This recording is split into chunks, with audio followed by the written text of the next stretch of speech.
Yes, you lot, the Premier League is finally back. Boy, have I missed this feeling, man. And look, Liverpool 4, Bournemouth 2. We're going to get into the game, but quickly I'm going to say that if you're new to the channel, make sure to subscribe because this season is going to be huge for me. I'm going to be pumping out the videos for you lot, and I'm just going to be going ham. So make sure to join me throughout this season because there'll be a lot of videos coming your way.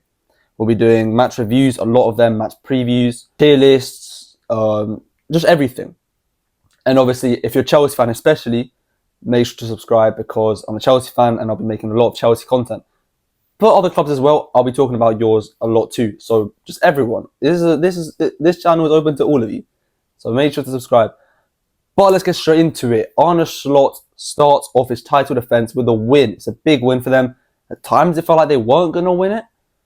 But in the end, they got their job done. I mean, it's the Liverpool we've seen even before Slot, even with Klopp. When you think, they've been got, and this is when they drop points, or they're certainly not going to get out of this one, or, they just always do it. And today was no different. I mean, it's always the player you least expect. Today was Chiesa coming off the bench, who, to be honest, I forgot was even still at the club. I honestly thought he'd gone. You know what? I'm not going to lie to you, lot. I genuinely thought until like a few months ago that guy was on a loan. I didn't know they signed him permanently last summer. But, there was obviously a lot of rumours, or there still are rumours that he's going to leave this summer. But I mean, now this is obviously going to make Slot and the Liverpool team reevaluate that. Because, I mean, he's just proven to be a very reliable super sub. He did it at the Carabao Cup final last year. But now he's just won them the game. In, a big game, a tight game. And like I said, it's a perfect start to the title defence. It gives them momentum for the next games. And it just sets the tone. It was the first game. If they drew, other clubs could be looking to pounce on that. But no, they got the job done. Not just thanks to Chiesa, though. Ekitike was brilliant. Like, that guy's just so good. Goal in the Community Shields final, obviously. And the goal today were just so incisive. Today, especially, he gets the ball through the legs. There's a bit of a bobble, a bit of luck.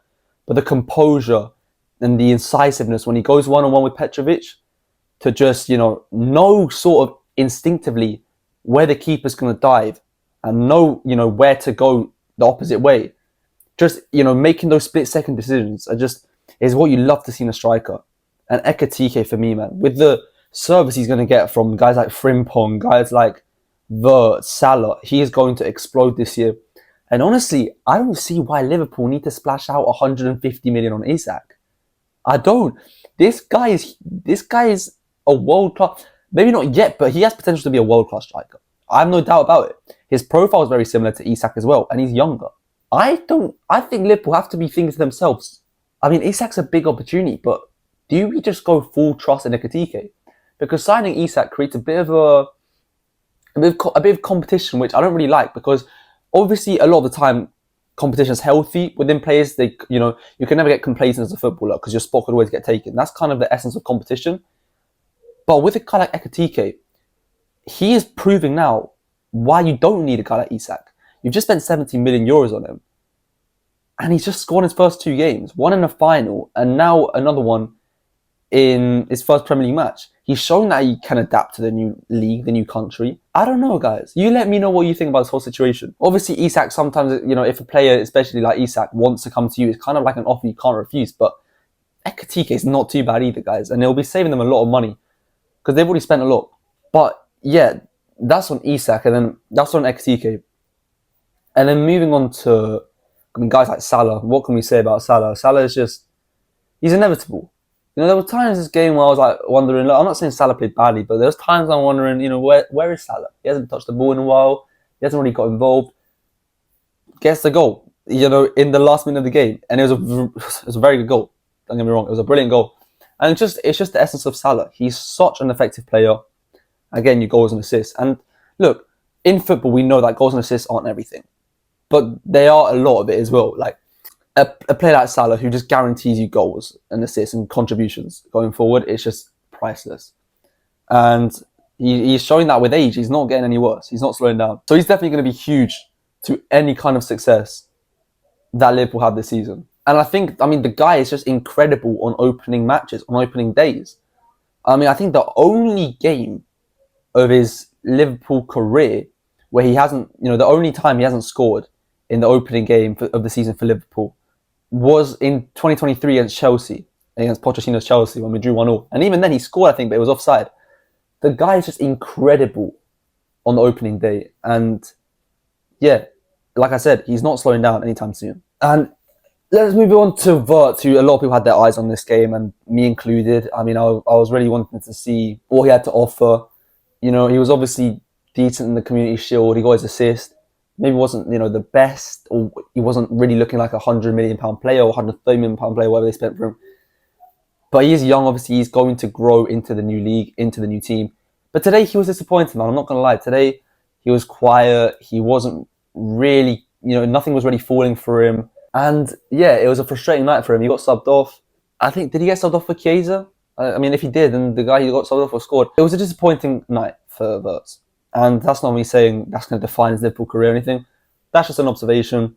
I'm sure he'll kick on. He's a brilliant player, but it wasn't his night today. And yeah, I mean, everyone else, Frimpong and Kirkes, the other new signings were, I guess, solid. Maybe not, not really clicking with the team yet. Obviously, it's a very new team.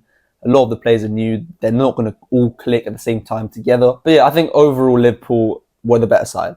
They were good. Gakpo's goal was great. Obviously, Ekitike's goal I mentioned, and Chiesa's goal was good as well. Salah's goal was amazing. Yeah, Liverpool were always going to win it, I think. Like, again, Liverpool so many times in the past years have looked down and beaten. Not even beaten, just look kind of nullified by the opponent team. But then they just always pull it out the hat, and they did so again. They do it more times than not. So we should stop doubting them, honestly. But moving on to Bournemouth, I'm a big fan of Iraola. I predict them to do well this season. If you watch my predictions video, you know I predicted them 9th. And look, I wouldn't really change that. I mean, I did make that prediction before Zabani went to PSG. And I did say in my video, if they lose Zabani, that could be a deciding factor. And I do think it's a big loss. I mean, they've lost now Kirkes, Huijsen and Zabani. That's almost their whole back line from last season, which was very good, which was probably their, not saving grace, but it was their main sort of core of the team. Kepa they lost as well. And I mean, today, defensively, they conceded 4 goals. So you have to say that is something that is clearly an indicator that they have been weakened. I mean, that should be a given, considering the names they've lost. But yeah, I mean, to a team like Liverpool, conceding 4 goals doesn't necessarily mean it's the end of the world. But I don't know, I feel like for a lot of the goals they scored, Petrovic maybe could have done better, the goalie. I'm a big fan of Petrovic. He made some good saves today as well. One from Salah in the first half was good. He's a good goalie. Great shot stopper. And I think his distribution has improved a lot whilst he's been at Strasbourg last season. And I actually wanted to keep him at Chelsea. I didn't want to sell him.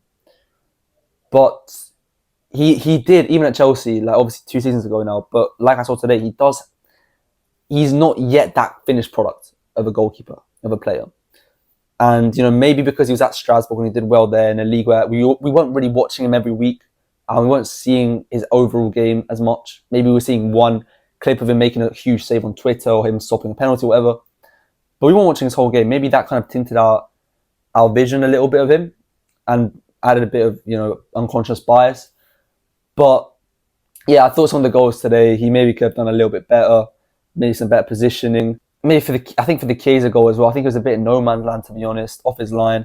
It is what it is. He's a young keeper and he will definitely be good for Bournemouth in the future. I have no doubt about that.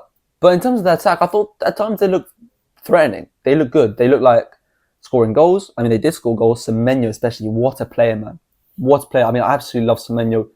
2 goals were so clinical, both finishes. And obviously, look, we know that was an alleged racist incident, which is obviously disgraceful. And I really hate to see that in the modern game. It's like something that, it's just every time it happens, it's just kind of like you're not even shocked anymore. It's sad that this is such a recurring theme. The fan was obviously removed. It's just, I don't know why you have to resort to that. And obviously he got the 2 goals, which is a good kind of response, you could say. But it's not good enough. Like, it's sad. It did spoil a bit of the feeling of the Prem being back. It just kind of reminded us that there's still this issue that just doesn't feel like it'll ever go away. Doesn't matter how many signs you put up or armbands you wear or anything like that. There's still going to be those bad apples, man. And you can't generalize, obviously, the whole fan bases or anything like that.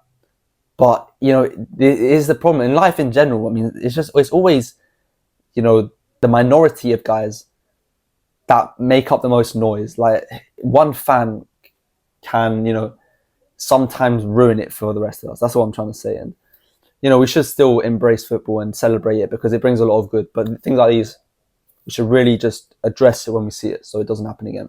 But anyways, yeah, that's pretty much all I've got to say about the game. I was not gonna lie, I wasn't watching like everything like attentively, so I may have missed a few details out. I was watching it while I was having dinner with my cousins.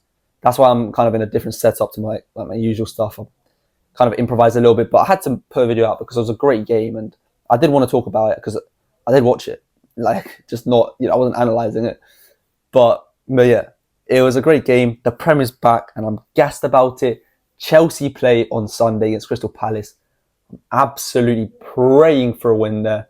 Nothing worse than losing, or not even losing, just not winning your first game. We need to get the season off to a good start. Palace are a good team. They just won the Community Shield, and they're in the Conference League as well. So it's going to be tough, but I reckon we'll do it. And tomorrow, I'm actually going to watch a Valencia match because I'm in Valencia right now. Obviously, I've said in a lot of my videos that half of my family's from Valencia, so I go to watch the games a lot. I don't think I'll make a vlog or anything, but I might record a few bits in here and there, and I might even make a reaction to the game because why not? I kind of want to expand my audience a little bit to outside of just Premier League and English fans. But I mean, if you're an English person or a British person, you also enjoy watching other leagues. I mean, let me know if you'd enjoy to see that.